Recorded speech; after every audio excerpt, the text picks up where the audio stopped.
Hello, GenderqueerChat viewers. Christina again here, subbing again this week. So this week's topic is, do you think you will ever have children? And do the terms mom and dad pose a problem? And discuss the theory versus the biology of actually rearing a child. So, first of all, I have no idea at this point in time. I'm like almost 22, but I have no clue whether I'm ever gonna have kids. I will know if I'm gonna have kids if and when I meet a partner to have kids with. I don't think I would really want to raise kids on my own. So if I find the right partner, hopefully, I've always planned on having kids one day, but I don't know. At this point, we'll see. It's completely, at this point in time, it's totally undecided. So, but the terms mom and dad, I think growing up, I've always associated myself with the word mom more, expecting that I would be a mom one day. So I think, because, I was never really questioning my gender identity for a long time, so I just expected that I would grow into that role as mother one day. So I think I'd be more used to that than dad or anything else. I can't think of anything, specifically gender neutral. Of course, there's parent, but in terms of things that your kids could call you, it's kind of tough. So I think I would probably be okay with mom. So in terms of biologically versus theory, simply I have no idea. I don't plan to fully transition to male, so I think I'll probably always be biologically able to have kids, to rear a child, to get pregnant. Whether I ever want to do that, that's I don't know. We'll see. We'll see how things go. I've thought about several reasons as to why I wouldn't really necessarily want to get pregnant myself, including, overpopulation, and there's certain things in my genes that I wouldn't really want to pass on. They're not, like, horrible things, it's just, like, little things that I think about that other people probably wouldn't see as a huge concern.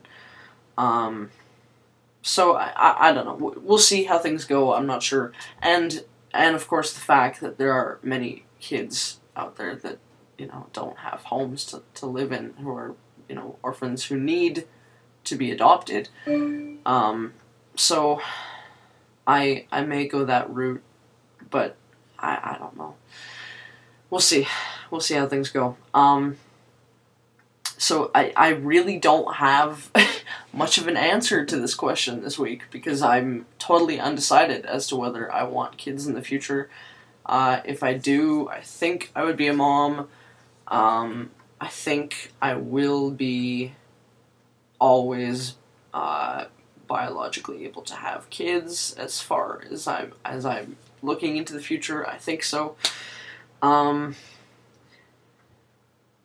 It would be, it would be an interesting experience. It's an experience that I would kind of want to have, just to kind of say that I've done it, because it's a huge thing, getting pregnant and having a child is a huge thing.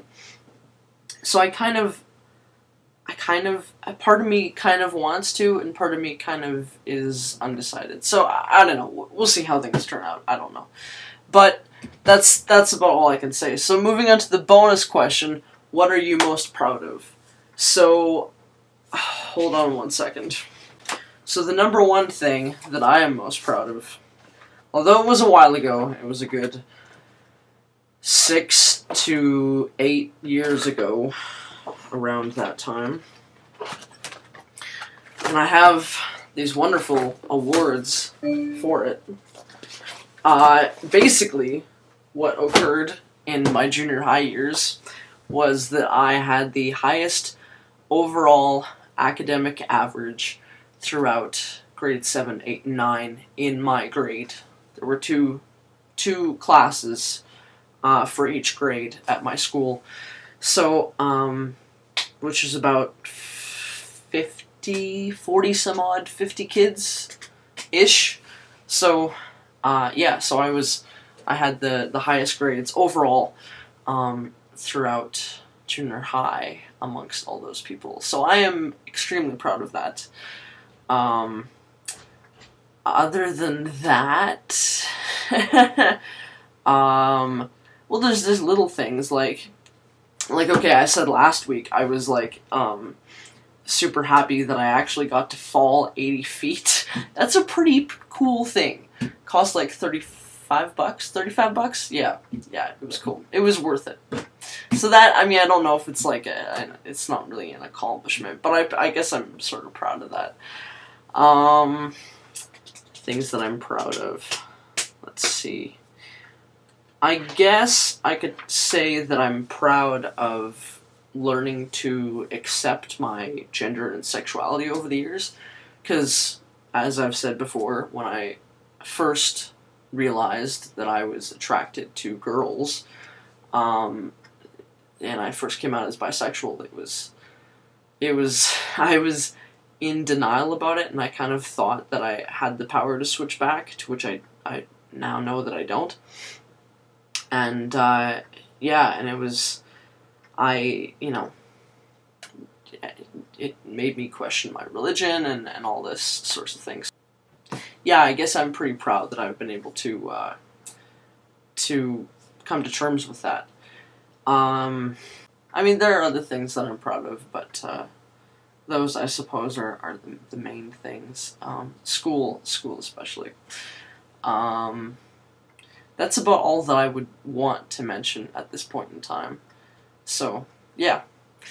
Okay, so hope you guys enjoyed this fairly short video.